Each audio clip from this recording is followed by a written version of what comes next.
Share बाजार regulator SEBI ने एक कंसल्टेशन पेपर जारी किया है जिसमें सुझाव दिया गया है कि ब्रोकर्स को अपने यहाँ शेयर बाजार में गलत ट्रेड को रोकने के लिए व्यवस्था तैयार करनी होगी। व्यवस्था के लिए किसी ब्रोकर या ब्रोकिंग कंपनी के नियमों के विरुद्ध ट्रेड पाए जाने में उस ब्रोकर या ब्रोकिंग कंपनी के वरिष्ठ अधिकारियों को जिम्मेदार ठहराया जाएगा।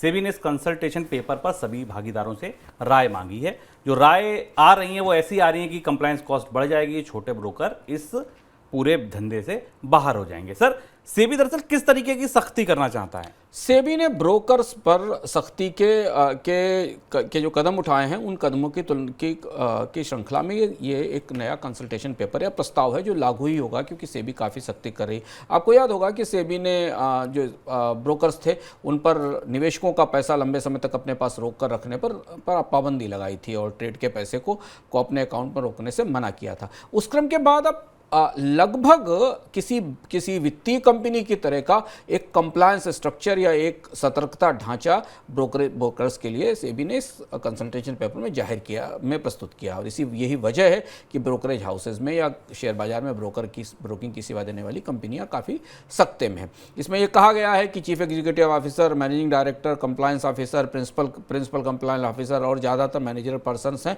जितने भी पर्सन किसी ब्रोकिंग फर्म के हैं, वो मिलकर एक इंडिपेंडेंट ट्रेड सर्विलांस सिस्टम बनाएंगे। यानी हर ब्रोकिंग हाउस को अपना एक सतर्कता ढांचा तैयार करना पड़ेगा, जिससे कि जो उसके यहाँ ट्रेडिंग हो रही है वो साफ सुथरी हो, पारदर्शी हो, उसमें कोई इनसाइडर ट्रेडिंग ना हो, उसमें कोई फ्रंट रनिंग ना दिखाई दे। और ये इंटरनल कंप्लायंस सिस्टम सेबी के सिस्टम के हिसाब से बनेगा। यानी सेबी इसका एक ढांचा बनाएगा। और ये दिलचस्प बात है जानना शुभम कि भारत के ब्रोकर्स के पास अभी कोई इंटरनल कंप्लायंस सिस्टम नहीं है, जिनके जरिए आप बाजार में अपना ट्रेड करते हैं। आपको नहीं पता कि वो सूचनाएं कैसे सुरक्षित हैं, किससे शेयर की जाती हैं। तो पहली चीज़ तो ये कि सेबी ने ब्रोकरेज हाउसेस के भीतर एक बड़े कंप्लायंस सिस्टम को बनाने का सुझाव दिया है और इसे लागू करने की बात कही है।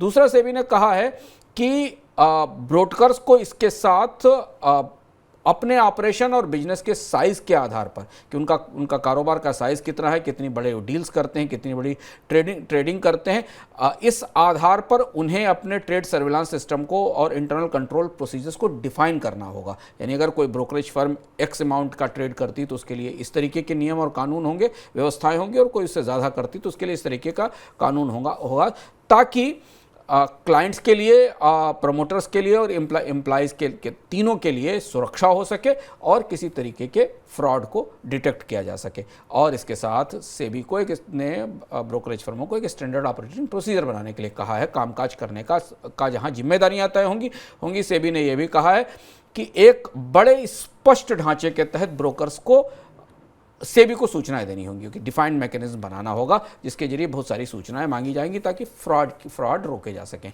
अब ये पूरी व्यवस्था भारत के ब्रोकिंग समुदाय के लिए, ब्रोकर समुदाय के लिए बिल्कुल अनोखी है और नई है। ये लगभग उस तरीके का इंस्टीट्यूशनल मैकेनिज्म है, संस्थागत ढांचा है, जो भारत के ब्रोकिंग बाजार में, स्टॉक ब्रोकिंग बाजार में उपलब्ध नहीं था। और इस पर राय मांगी गई है। लेकिन सेबी शायद तैयारी में है कि भारत के ब्रोकिंग बाजार को संगठित किया जाए और इसमें बहुत सारे दायित्व तो ब्रोकिंग कंपनियों पर आएंगे, जिससे उनकी लागत तो बढ़ेगी। एक और खबर है कि शेयर एक्सचेंजों ने बाजार में ट्रेड करने वाले ऐसे ट्रेडर की पहचान की प्रक्रिया शुरू की है जिनका शेयर बाजार में जो निवेश है वो उनकी कुल आय से ज़्यादा है। एक्सपोजर ज़्यादा होने का मतलब यह है कि आपके पास जब उतनी आय थी नहीं तो आपने इतना एक्सपोजर ले कैसे लिया। एक्सचेंजों ने ब्रोकर से ऐसे सभी ट्रेड की जानकारी देने के लिए कहा है। सर, ये जांच किस लिए की जा रही है? ये काम एक्सचेंजेस की तरफ से शुरू हुआ। ऐसा पता चला कि जो प्रमुख एक्सचेंजेस ने, खासतौर से एनएसई है, उसने ये चिंता फ्लैग की सेबी के सामने और अपने सदस्यों के सामने कि बहुत सारे ऐसे ब्रोकर स्टॉक एक्सचेंज में पाए गए हैं जिनकी जो वेल्थ और अर्निंग है, यानी जिनके पास जितनी संपत्ति है और जितनी कमाई है उससे ज़्यादा बड़े एक्सपोजर उन्होंने या उतना बड़ा स्टॉक का निवेश उन्होंने बाजार में ले रखा है। और ये मिसमैच बार बार दिखाई दे रहा है। और इसलिए जो ट्रांजैक्शंस किए जा रहे हैं उनके पीछे पारदर्शिता के सवाल और उन्हें उनके लिए पर्याप्त संसाधन होने के सवाल बड़े हो रहे हैं। और इस वजह से अब एक और दबाव ब्रोकर्स के ऊपर आया है कि इस जांच का, कि ब्रोकर्स को ये देखना पड़ेगा कि उनकी संपत्तियां और उनकी वेल्थ और अर्निंग के हिसाब से ही वो बाजार में सौदे कर सकें। इसकी तैयारी शुरू हो रही है। स्टॉक एक्सचेंज से कहा गया है कि वो इसकी पड़ताल करें। और ये जो शुभम ये सवाल आया है दरअसल फॉरवर्ड और ऑप्शन ट्रेडिंग के जरिए जैसे हमें याद होगा दर्शकों को कि हमने लोगों ने मनी सेंट्रल में सेबी की एक रिपोर्ट की बात की थी, जब हमने उसमें बताया था कि भारत में एफ&ओ के कारण कितना नुकसान होता है लोगों को।